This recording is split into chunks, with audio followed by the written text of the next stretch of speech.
High friends, welcome back to Cherila's kitchen.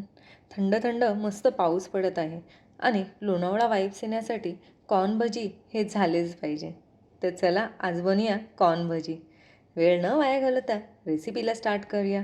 त्याआधी चॅनलला subscribe केले नसेल तर सबस्क्राईब करा आणि बेल आयकॉनला क्लिक करायला विसरू नका. कॉर्न भजी बनवण्यासाठी सर्वात प्रथम आपण एक चटणी बनवणार आहोत. चटणी मीन्स पेस्ट बनवणार आहोत. त्यासाठी मी घेतले आहे 3 ते 4 हिरव्या मिरच्या, 1 चमचा अद्रकची पेस्ट नसेल तर 1 इंच आलं घातलं तरी चालेल. तसेच पाव कप शेंगदाणे आणि चवीनुसार मीठ. ह्याचं जाडसर असं वाटण करून घ्यायचं आहे. आता आपण कॉर्न घेऊया. मी इकडे कॉर्न घेतले आहे. हे कॉर्न आपल्याला 3 कप एवढे घ्यायचे आहे. मिक्सरला जाडसर वाटून घ्यायचे आहेत. खूप बारीक पेस्ट नाही करायचे आहे, जाडसर वाटून घेणार आहे. याच कपाने मी 3 कप एवढे कॉर्न जाडसर वाटून घेते आहे. हे आपण भांड्यामध्ये काढून घेऊया. आता याच कॉर्नमध्ये आपल्याला सर्व जो मसाला आपण वाटून ठेवलेला तो सर्व घालायचा आहे. मसाला या पेस्ट तुम्ही काही बोलू शकता.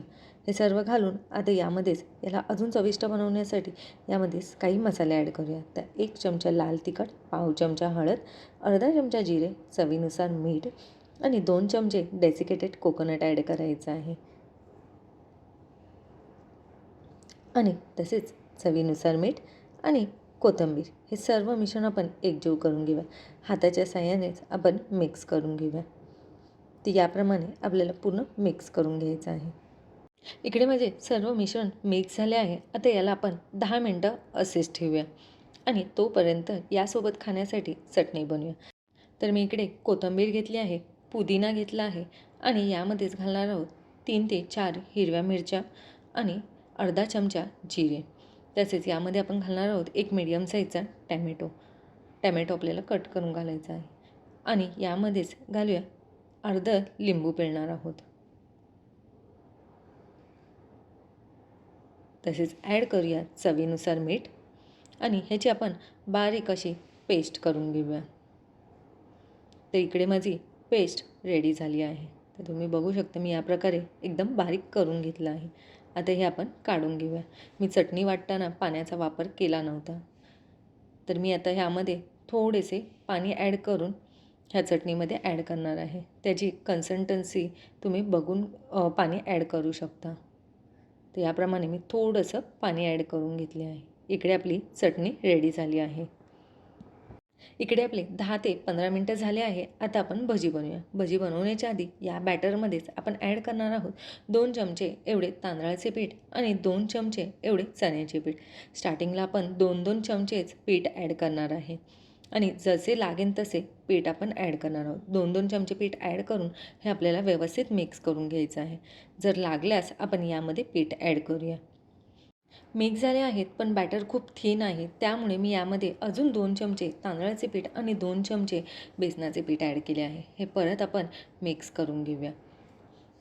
तर याप्रमाणे आपल्याला खूप घट्टही नाही करायचं आणि खूप पातळ नाही, मीडियम असं आपल्याला पीठ रेडी करून घ्यायचं आहे. जर तुम्हाला अजून पीठ लागलंच तर तुम्ही यामध्ये ॲड करू शकता.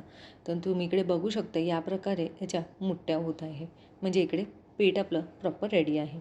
आता आपण तळूया. तळण्यासाठी मी इकडे तेल गरम केलं. तेल आपल्याला खूप जास्त गरम नाही करायचं आहे, मीडियम असं तेल गरम करून घ्यायचं आहे आणि हे भजीही आपल्याला लो टू मीडियम गॅसवरच भाजून घ्यायचे आहे, जेणेकरून ते आतपर्यंत एकदम व्यवस्थित भाजतील. ते याप्रमाणे मी सर्व भजी ॲड केले आहेत आणि तेलाच्या बुडबुड्या कमी झाल्यानंतरच आपण त्याला उलटी-पुलटी करणार आहोत. जोपर्यंत तेलाच्या बुडबुड्या कमी होत नाही तोपर्यंत आपण याला हात नाही लावायचे. तर इकडे बुडबुड्या कमी झाल्या आहेत तर मी एकदा उलटी-पुलटी करून घेते. याला आपल्याला दोन्ही साईडने मस्त लालसर कलर येईपर्यंत तळून घ्यायचे आहे. तर आता एका साईडने परत मी ह्याला थोडेसे हलवून तळून घेते. तर तुम्ही इकडे बघू शकता मस्त कलर आला आहे आणि तेलाच्या बुडबुड्याही एकदम कमी झाल्या आहे. तर आपले भजी इकडनं आतपर्यंत मस्त तळल्या गेले आहेत आणि ते खूप क्रिस्पी झाले आहे. आता आपण काढून घेऊया. हे भजी सर्व करूया. यासोबत तुम्ही गरम गरम चहाही घेऊ शकतात. खूप छान लागतात. घरी नक्की ट्राय करा आणि आली की नाही लोणावळा वाईब्स. तर रेसिपी आवडल्यास नक्की लाईक करा अँड शेअर करा.